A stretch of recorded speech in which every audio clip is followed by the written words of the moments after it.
Hello, everyone, and welcome to our webinar, Let's Work Together, Building Local Capacity with CADRE's Online Learning Resources. Today's webinar is focused on how CADRE's Working Together series and supplemental resources can be used to help build local level capacity. We will provide a limited introduction on the online learning materials and how to access them, and we will then look at several possible options for how the series can be used and highlight some supplemental activities from the Facilitator's Guide. Your presenters today are Kelly Rauscher, Diana Cruz, and me, Melanie Reese. Kelly Rauscher is a Learning and Development Specialist with CADRE.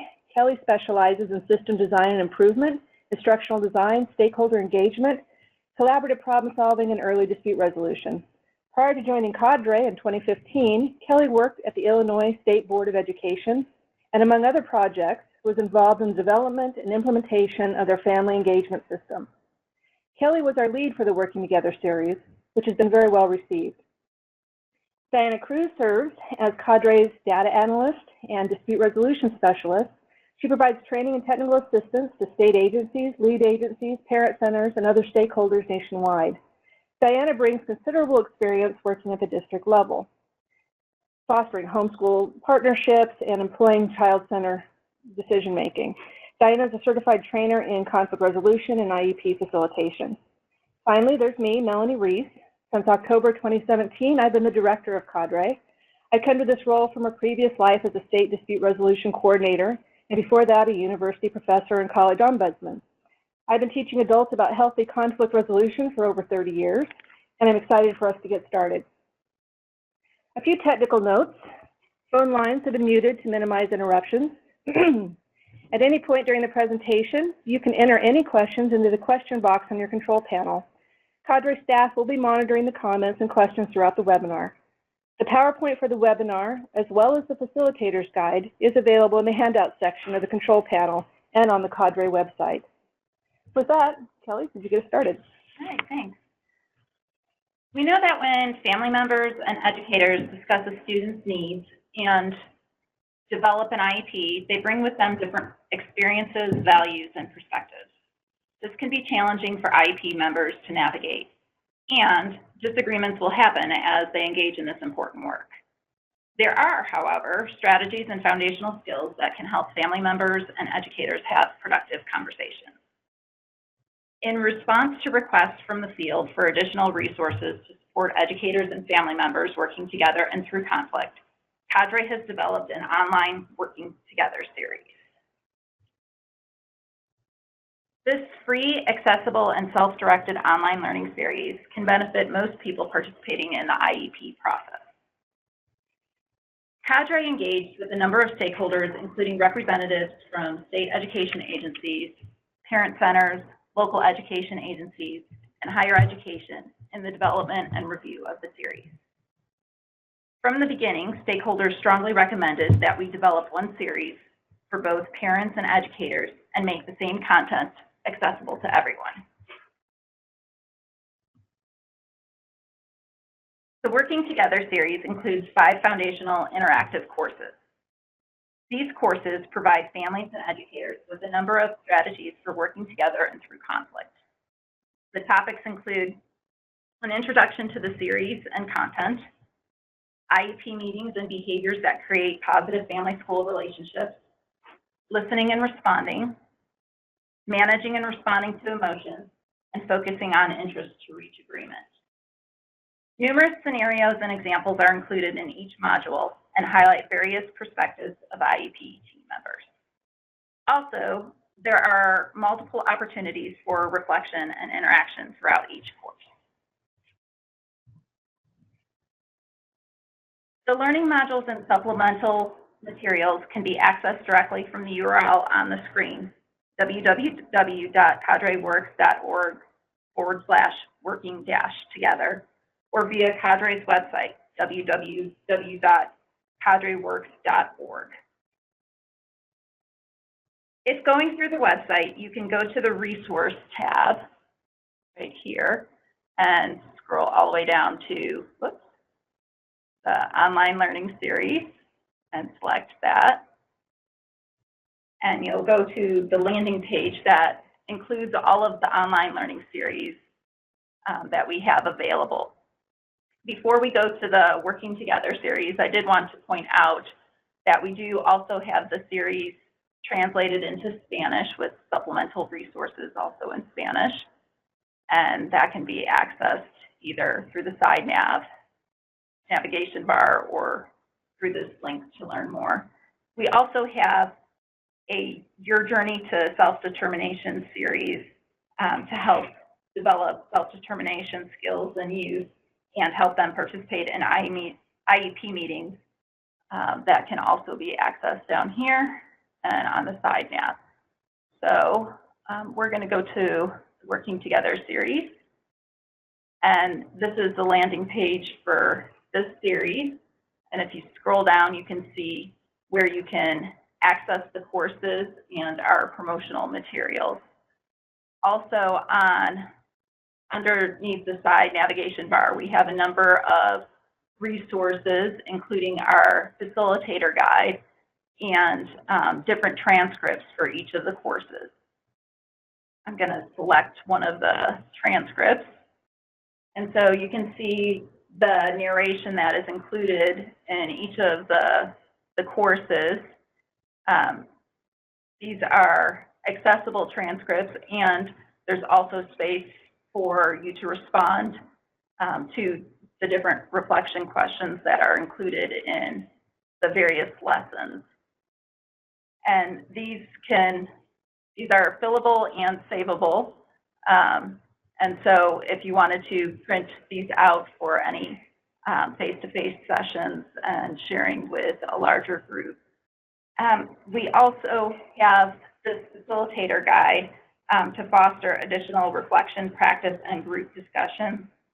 This guide can act as a roadmap for individuals interested in leading group sessions and delving deeper into the content with others. And you'll see kind of the content area that is included in the Facilitator guide, and we'll talk more about that a little later. To go to the courses, you select this button here. You will need to create an account to access the courses. Since I'm already logged in and subscribed to the courses, it takes me right to the landing page. You'll see all of the courses included. There's 5 interactive courses, and you'll see a drop course button. Since I've already viewed a number of these courses, it shows the drop course button, but if it's the first time that you're viewing the lesson, you'll see an add course button, and you'll need to select that and join the course before you can see the materials. And then when you go to the course, you'll see the lessons within the course, and this introduction just has the one lesson, and you'll see the length of time each lesson takes. And then you'll also see some supplemental resources in addition to the accessible transcript for the course that we've identified. Due to time constraints today, we will not be viewing an actual lesson. I did, however, want to let you know that CADRE is currently working with the online learning platform developers on reporting completion status of lessons and courses and generating certificates of completion. All right. So now we're going to talk about how you can leverage this series to help build capacity within your system. So this course was designed to improve individual capacity and knowledge and understanding of the conflict resolution and how to participate in an IEP meeting effectively. But it can also be used as part of a way to increase your either system, your district capacity, or a group of parents. You can use it in multiple ways to enhance the learning of a group as well. So we're going to talk about the series and associated resources as a means to do either blended learning or as a different professional development opportunity structured in a variety of ways. So you have to always consider the culture of your system and what your goals are for your group, what their needs are, where they're beginning from and whether or not this is, brand new information or you're trying to just build up in addition to what they already have. So when you're thinking about how to use this series effectively, there's a variety of ways you could structure things. We're going to dig into the benefits and considerations of how you can structure group activities, whether you have homogeneous groups, meaning everybody is from the same background, either all educators, all special ed teachers, all parents, or we're going to talk about the benefits of heterogeneous grouping as well. We see that while there is an individual benefit to viewing these courses on your own, we do see it as just a way to increase the benefit by having a group interaction around the activities within the series, as well as the supplemental materials that we're going to talk about. So this can be done either as a group viewing of the online course materials. People can view the materials at home and then come and engage in a group discussion about them, or a combination of both. And then we also thought that this could be a really great opportunity to either do an in-person 1 or 2 day training. You can structure it as a learning community where you could build capacity over time and take it, break it into small groups and extend the learning, or a variety of other ways that might work in each individual system. So one option is to do heterogeneous groups, meaning you have people from different backgrounds learning the content at the same time. The benefit of that is that you have a multitude of perspectives available to make the reflection questions more, a diverse perspective in sharing that information. Another benefit is that you're sharing the same content to everybody at the same time. Oftentimes, we will see educators receiving content and then parents receiving content, and it'll be tailored differently depending on the group, which does have a benefit to it. But there's a sense of community that gets built when everybody is learning the same thing at the same time in the room together and sharing those perspectives. It's a great way to build relationships. And if there's some systemic issues that get raised during the group work and the group reflection, it's a great way to start a catalyst for change. So if this is something that the group thinks they can tackle together, this is a great foundation for doing that. So there are many, many benefits to having a mixed group. And this, not just parents and educators, I did also want to mention that this could be used for gen ed teachers with special ed teachers together. If you're from an education background, you know that there's sometimes a divide there between special ed and general ed.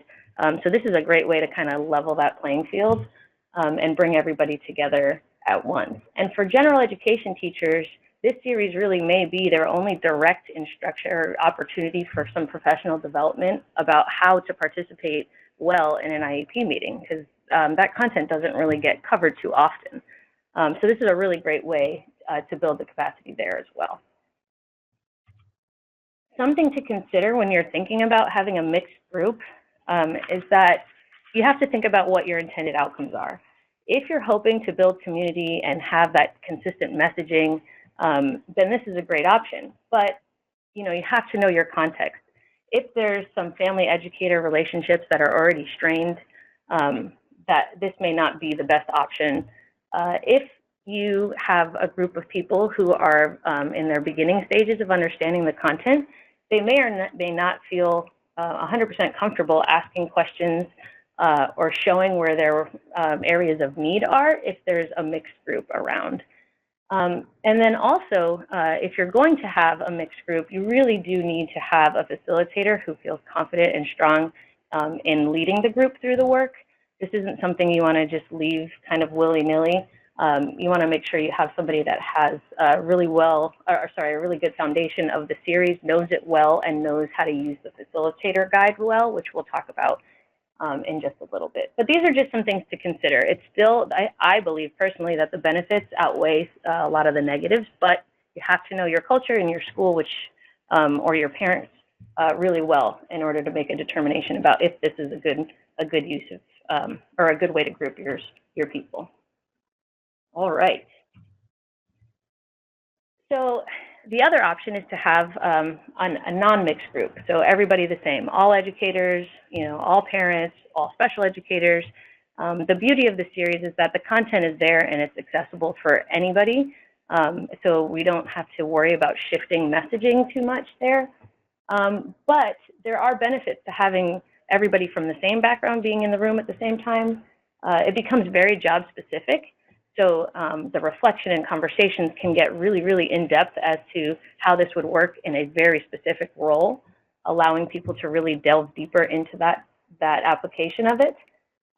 There is a freedom for asking any kind of question without having to worry about how you will be perceived by other members in the group.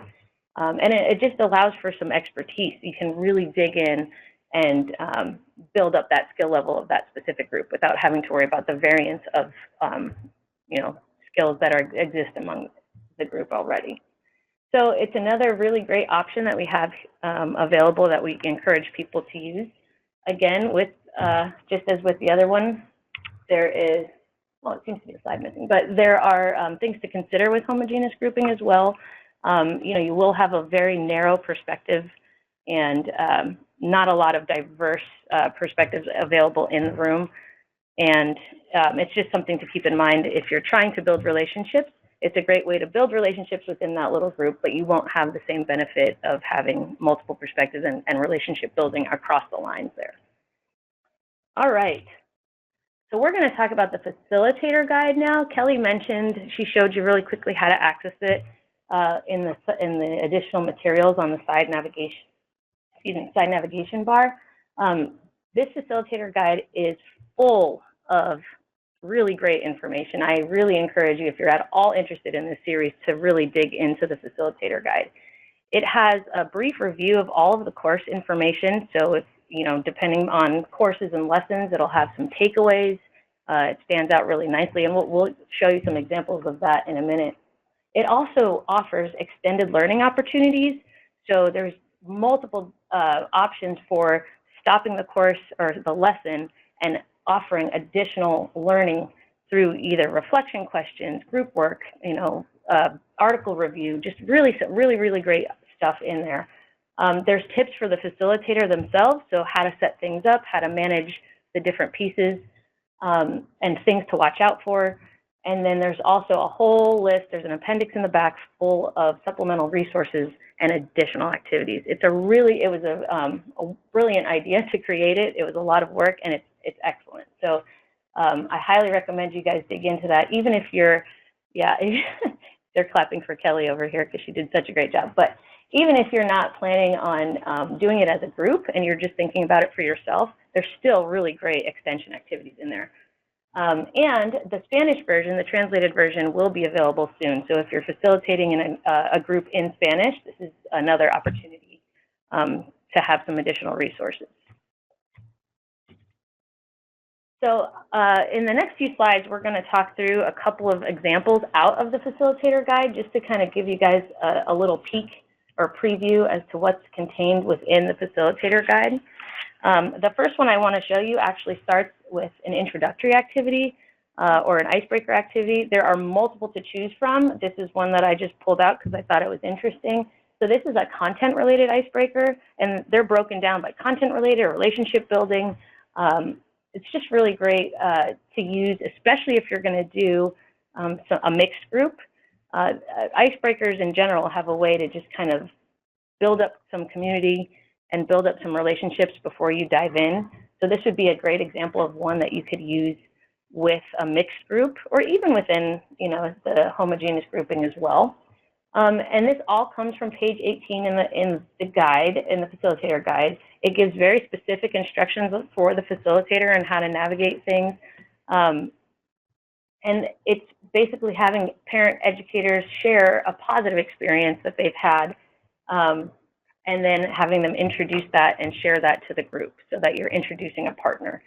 Again, a really great way to build community, to start, the idea of working together and through conflict on a positive note. So often we think about, okay, let's start with what was the worst experience you've had in an IEP meeting? And that's not the best way to kick things off. So this I thought was a really good example of a positive way to start. And The next example I pulled was from Course 2, Lesson 1. So it's about IEP meetings and beyond, and it's focusing on behaviors that build up relationships. So these bullets that I pulled here are some of the takeaways, and the takeaways in the Facilitator Guide are actually like in a nice box. They stand out really nicely, so that if you're looking for something, you could either put this on a poster, you know, like not a poster, but a big paper and post it up on the wall so that everybody can see them, or you could have people reference it in the Facilitator Guide. You could put it on an index card. There's a lot of ways to use the Facilitator Guide, but this is the takeaways from the course. And on the next slide, there we go. This is an example of an extension activity.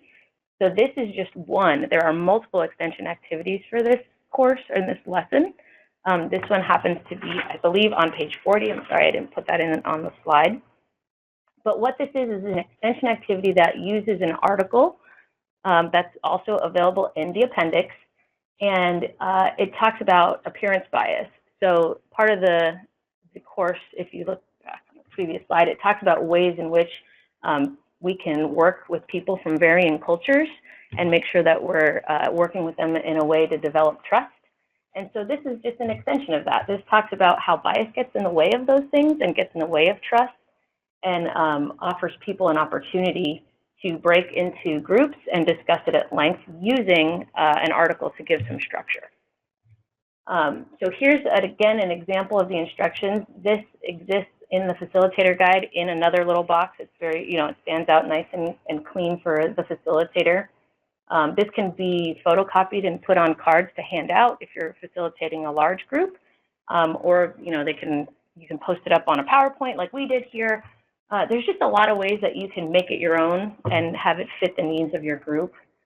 But it's all clearly written out for you. It's not intended to be prescriptive, the Facilitator Guide. It's intended for you to be able to pull out what works for you and your group and leave what doesn't. And it really offers multiple options. We are going to continue to highlight more, but these are the ones that I thought were pretty standout for me. Okay, I'm going to talk about some of the extension activities for Course 2, Lesson 2 on listening and responding. So as Diana had mentioned, the Facilitator Guide offers a great way for those who are providing instruction to have a really quick way to summarize what the content of the information in the chapter is about, highlight important themes, and to use those in choosing the extension activities you want to focus on. So I'm going to share two activities that I've used successfully as companion lessons for improving listening skills. This first activity could be used to illustrate Course 3, Lesson 2 of the series on listening and responding skills. For this activity, we're going to focus on those behaviors to avoid. We're going to talk about interrupting, challenging someone's message, and trying to fix a situation. The Facilitator Guide offers information about how to set up the activity, what kind of materials you need to bring, if any, how to set up the room. In this activity, it's called the Bad Behavior Role Play, and it should take about 15 to 20 minutes depending upon how you run the activity. What you'll do in this activity is put 3 chairs in the front of the room. 1 chair will be for the volunteer storyteller. 2 chairs will be for bad listeners who will rotate in and out of the chairs. You'll also assign a note taker who will write down all of the negative listening behaviors that are identified as the activity goes on. The volunteer storytellers will share a story that has importance and meaning to them. Storytellers will do their best to tell their stories even though people are listening poorly to them. The bad listeners are going to demonstrate one bad listening technique, either demonstrated in the material from the Facilitator Guide or the lesson or of their own choosing. The audience is also participating in this activity and will shout out the negative behavior as they see it. When the behavior is guessed, the bad listener will vacate the chair and someone new will rotate in from the audience. You can either set a time limit or instruct the note taker to say stop when a certain number of behaviors have been identified, say 10 to 20 behaviors. Next activity, to debrief this activity, the note taker would then read the list of the facilitator of the bad behaviors that were noted, and the facilitator would do a debriefing of the group with some of these suggested questions, such as, which behaviors bothered you the most when you were speaking?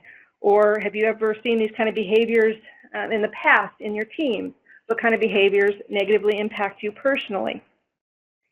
This activity I have used with a companion activity that I'm going to demonstrate next. Activity 3, also in the same area of the Facilitator Guide on listening and responding. This activity demonstrates positive listening behaviors, highlighting the course content of listening for understanding and listening without judgment. Participants in this activity will be asked to practice the skills of asking open-ended questions and using reflective listening techniques. This activity is done in pairs, with each person taking turns as the storyteller and the listener. To get the activity started, you'd have the teams identify a storyteller and invite them to share a time when they had a difficult conversation with someone in their life, and they would share this with their teammate. The person who's in the listening role, they're instructed to demonstrate that 1, they hear the storyteller, 2, they're listening for understanding, and 3, they're using listening techniques. You would remind the folks that nonverbal behavior counts as observable behavior for them to practice. Here are a few debriefing questions to use with your group. Basically, you want to know what strategies they notice being employed and to what effect. I find it very helpful to do a group debrief rather than individually and give individual feedback. The rich discussion that comes from reviewing what works and an identification of nonverbal cues that people identify can be very educational. So as we move out of the different extension activities, every chapter in the Facilitator's Guide also addresses how to close the session. There are guides for how to close a session overall and some suggestions. So these final activities that I'm going to talk about are about ending a session on a very positive note. This first activity is called the End of Session Challenge. It works best when the group is planning to meet again. Here you'll ask participants to identify one skill they will practice before the next session. In teams or on a note card, have participants identify the skill and share how they will practice it and when. At the next session, you can ask for volunteers to share how they did with their skill practice. Need more water. You can ask what went well and what didn't work. You can ask if they had any surprises or unexpected challenges. And then finally, another closing activity is just to bring the meeting to a successful end by summarizing key points or any expectations that you have of the group in practicing or taking the lessons into their lives. You can give participants additional resources if they're interested in learning more about the content, and the Facilitator Guide has a myriad of resources available in each chapter that's related to the content. Some people, in closing a session, may use an inspirational quote or a cartoon that relates to the content in order to close the session positively. The important thing in closing a session is to leave it positive and make the group think about the content as they walk out the door.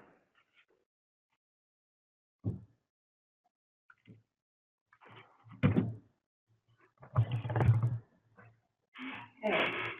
So we've developed some promotional materials for the online learning series that we think can help you promote the series for at the local level. And some of the items that we think are helpful is, there's a variety of ways that the series can be promoted through not just the promotional materials that we've developed, but just by talking to others about the series, sharing a link on your website. And then I'm going to go to our website and go back to the landing page that has the courses. Oh, hold on. This one. And I had mentioned this link before that says promote the series. And so this has various ways that you can promote the series, but if you watch on the links for flyers, you will see that we have some promotional materials that we've created that are editable. And so, did it? Okay. Mouse is a little delayed. And so, if you wanted to make this your own, you can adjust it as needed. And then we have another one for face-to-face sessions. So you could fill in the content for your individual sessions that you would like to promote.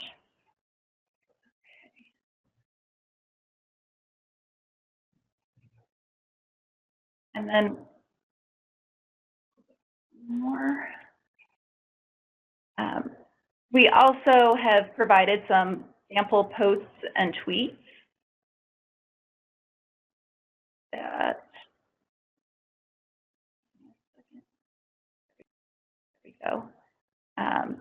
that you can use as well. Again, trying to make this as easy as possible for anyone to promote the series. And then we also have graphics that have been created specifically for social media. Okay, if you want to go back to the PowerPoint.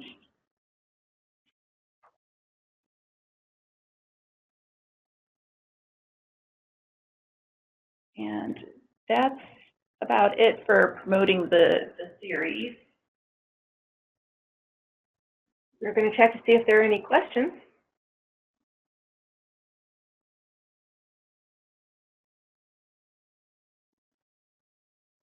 So there is a question, is this the only live webinar in the Working Together series? If there are more, do we have a schedule yet?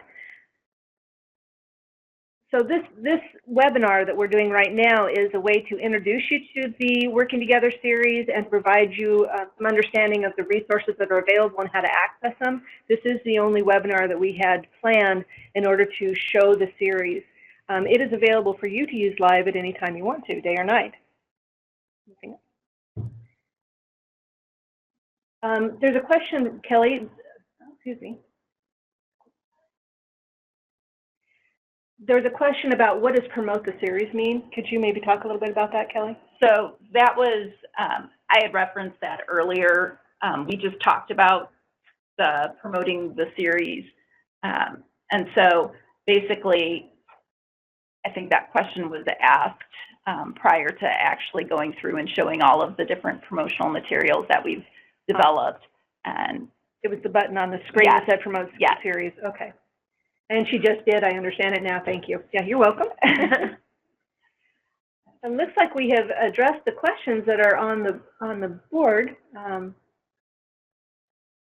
With that, we'll go ahead and close. We just encourage all of you to check out the online learning series if you haven't yet viewed it, because we didn't actually go through and view them together.